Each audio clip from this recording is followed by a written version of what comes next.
Kamakailan lamang ay ibinahagi po ng isang analyst na si Ginoong Egrag ang detalyadong pagsusuri or analysis niya kay XRP. Kabilang po ang mga levels yan or price levels na kailangan po nating bantayan mula sa daily, weekly hanggang sa monthly time frames. Ayon po sa kanya ay posible raw maabot ni XRP ang presyong $8, ngunit may mga kondisyon na dapat pong matupad. Kaya yan po ang siyang ating pag-uusapan sa video na ito. Pero bago po tayo magpatuloy, ay nais ko lamang po munang bigyang linaw ang aking disclaimer kung saan ang nilalaman po ng video na ito ay hindi po ito isang financial advice. For education and information purposes lamang po ang layunin nito. Ayan, umpisan po natin sa kung ano po ang kahulugan ng mga time frames na binanggit or tinutukoy dito ni Ginoong Egrag. Yan, upang maunawaan po natin ang forecast ay mahalagang alaman po natin ang tinatawag na time frames.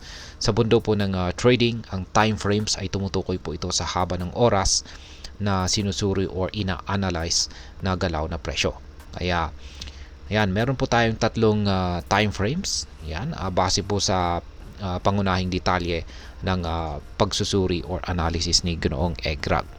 Yan, yung una ay ang monthly time frame. Ayan. Yung monthly chart na ito ay binigyang diin ni Ginoong Egrag na dapat pong manatili ang bullish momentum ng XRP. Ibig sabihin ay kailangan pong maiwasan ang mga bearish patterns tulad po ng hanging man o shooting star na maaari pong magdulot ng pagbaba ng kanyang presyo.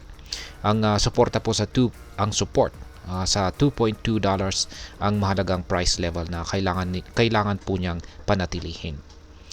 Yan, sa weekly chart time frame naman. Ayan, ito po yan. Sa mahalaga po ang presyo na $2.44. Kapag ito po ay naisara sa itaas, maaring magkaroon po ng panibagong rally. Gayunpaman ay dapat pong manatili ang presyo sa $2 upang hindi po mawasak or mabasag ang bullish structure nito. Yan, dito naman po tayo sa daily chart time frame. Yan ang sa daily chart time frame na analysis, yan, ay sinabi po ni Ginoong Egrag na yan, sa 3-day chart po pala ito. Yan, yung daily chart time frame, ito po yan. Yan, sinabi po ni Ginoong Egrag na si XRP ay nasa price range na $2.17 hanggang sa $2.53.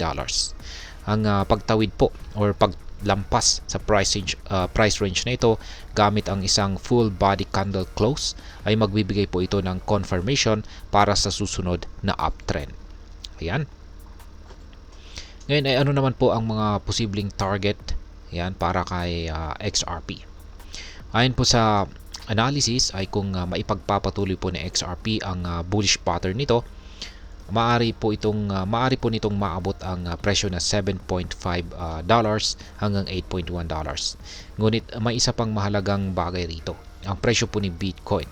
Inaasahan po na kapag umabot si Bitcoin sa presyong $120,000 hanggang $130,000, magiging catalyst po ito para kay XRP para makaranas po siya ng breakout. Maliban po dito ay binanggit din ni Ginoong Egrag ang mas malawak na potensyal na XRP sa mas mataas na target. Ayon po kay Credible, ang pagsasara po ng Wave 2 ay maaring magbigay daan sa isang mas malakas na Wave 3 na maaring magtulak kay XRP patungo sa presyong $8 at or maaring higit pa. Kaya yan po yung chart ni Credible.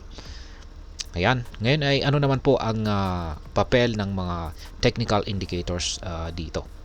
Yan, sa pagsusuri po ni Ginoong Egrag ay yan, sumasandal din po ito sa paggamit ng technical indicators tulad po ng ADX indicator, Bollinger Bands at saka ang wave counts. Kaya ayan, umpisan po natin sa 8-hour chart. Ayan, kung saan ay yan, may ipinakita po siyang ADX indicator. Ayan, nasan ba yan? Hanapin natin yung kanyang ADX indicator. Ayan. Ito po yung Bollinger Band po ito. Ayan. Ito naman yung yan, ito po yung ADX. Yan, sa 8-hour chart po ito. Yan, ito po ay nagpapakita ng bullish setup. Ipinapahiwatig po nito na si XRP ay nasa simula ng isang bagong wave count na may posibleng malakas na paggalaw sa wave 3 at saka wave 5. Yan, sa 2-hour chart ay nakikita po ang pag-ipit ng Bollinger Bands. Yan, ito po yung Bollinger Bands.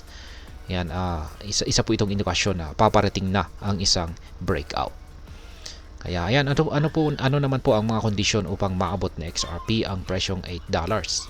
Yan, upang maabot ni XRP ang target na $8 ay kailangan pong matupad ang tatlong mga bagay na ito. Una ay mapanatili po ang presyo ng XRP sa itaas ng presyong $2. Mahalaga po ito upang manatiling intact ang bullish structure. Pangalawa ay ang pagbasag po sa resistance levels. Kailangan po ni XRP na kailangang maipasa ni XRP ang mga critical na resistance levels or malampasan niya yung mga resistance levels na $2.52 at saka $2.9. Yan, at syempre maliban po dyan ay ang rally ni Bitcoin. Kailangan na rin po nating makita si Bitcoin na umakyat sa mga price forecast na nasa price range na $120,000 hanggang $130,000 upang mas lalo pang mahila pataas ang presyo ng XRP. Ngayon ay ano naman po ang maaaring maging epekto nito para sa atin bilang mga Pinoy crypto traders or investors ng XRP. Yan, para sa atin, ang prediction po na ito ay nagbibigay ng oportunidad upang maghanda at mag-strategize. Kung totoo po ang forecast, maaaring samantalahin po natin ang short-term volatility nito habang ang mga investors ay maaari pong mag-hold para sa mas mataas na kita sa hinaharap. Gayunpaman ay dapat din tayong mag-ingat, yan, lalong-lalo na yung mga baguhang traders. Yan, sa kabila po ng bullish forecast, ang crypto market po kasi ay nananatiling may mataas na risk. Kaya importante po ang pagkakaroon ng stop loss at maayos na risk management. Ngayon ay ano naman po ang aking masasabi tungkol dito? Ang posibilidad po na umabot sa XRP sa presyong $8 ay isang kapanapanabik na balita. Ngunit kailangan po natin itong tingnan ng may balansing pananaw. Ang paggamit po ng technical na analysis ay nagbibigay po ito ng insight. Ngunit hindi po ito garantiya na galaw ng market. Sa huli, ang mahalagang tandaan po natin ay ang crypto trading or investing ay hindi po talaga para sa lahat. Ang sino mang nais mag-invest ay dapat pong magsagawa ng sariling research at maging handa sa mga risk. Kaya kung susundin po natin ang tamang diskarte sa XRP ay maaaring maging isang magandang oportunidad para sa mga darating na buwan. Kaya maganda, magplano at siguraduhin po natin na tayo ay laging updated sa galaw ng market. At ayan, hanggang dito na lamang po tayo sa video na ito mga ka-crypto. Sana po ay inyong nagustuhan ang aking paliwanag sa video na ito. Kung inyo po itong nagustuhan, pakiclick lamang po ang like button nito. Marami pong salamat sa panonood. Ingat po tayo lagi at God bless po sa ating lahat.